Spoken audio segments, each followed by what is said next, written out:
The volleyball team has had a new head coach 4 years in a row. This year, Coach T is the new volleyball coach. He was formerly the basketball coach and has now moved his fall sports focus to volleyball. The volleyball team has gotten off to a good start this year, going 8-4. Their next match will be against Hunters Lane today. Go support your volleyball team. Now let's throw it over to Drew and Ben to talk about football. Welcome into the studio. My name is Ben Clay and I'm joined by Drew Hull. For this week's football rundown, we're going to give you stats, highlights, previews. Now let's see some of the big time plays. Here are the highlights for the Week 3 matchup between the Cane Ridge Ravens and your Hillsboro Burros. It was the Ravens traveling down the road into John Cohen Stadium to try and knock off your Burros, but it was Javarian Bradford on the opening kickoff with different ideas. Let's take a listen courtesy of the Burro Broadcasting Network. Got it to the 15, got it to the 20, bounces outside, got some room. 25, 30, 35, 40. Oh my, go, 5, go, 50, 40, go, 30, no one, 20, go, 10, go, 5, here we go. And zone. After the kickoff return for a touchdown, put your Burros up 6-0. It was a big hit and fumble recovery from number 13, Micah Craig, to put the Burros in Cane Ridge territory. After that, it was Braden Hightower charging ahead. A tough runner picks up some yardage for Hillsboro. And on the heels of that run by Hightower, Michael Bennett Jr. punches it in to put your Burros up 12-0. But in the second quarter, Cane Ridge was not going away. A few run plays to get going. And then here's a run by number 8, Anthony Sensabaugh, down to the 5-yard line. Cane Ridge would go ahead and punch it in, cutting the lead to 12-6. Burros worked their way down the field, and here's Trey Hodges putting the finishes on a very, very nice-looking drive. 18-6 the total score after this one.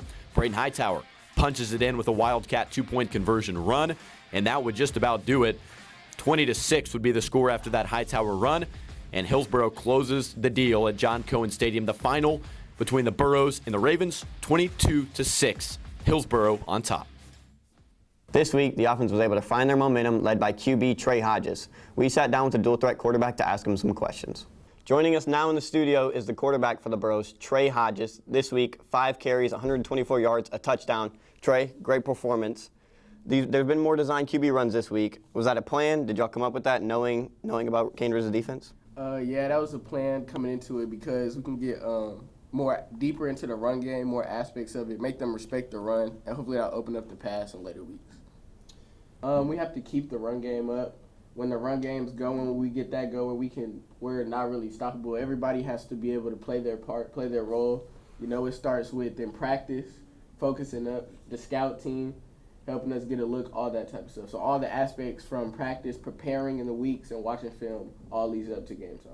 All right, well, that was Trey Hodges, the quarterback for the Hillsboro Burros. Best of luck to you moving forward, and appreciate you joining us. We appreciate Trey Hodges joining us here in studio. Phenomenal offensive week, Ben, but it was a great week on defense. Burros forced 4 different fumbles, multiple tackles for loss. Leading tackler, Mr. Sorrell Burton.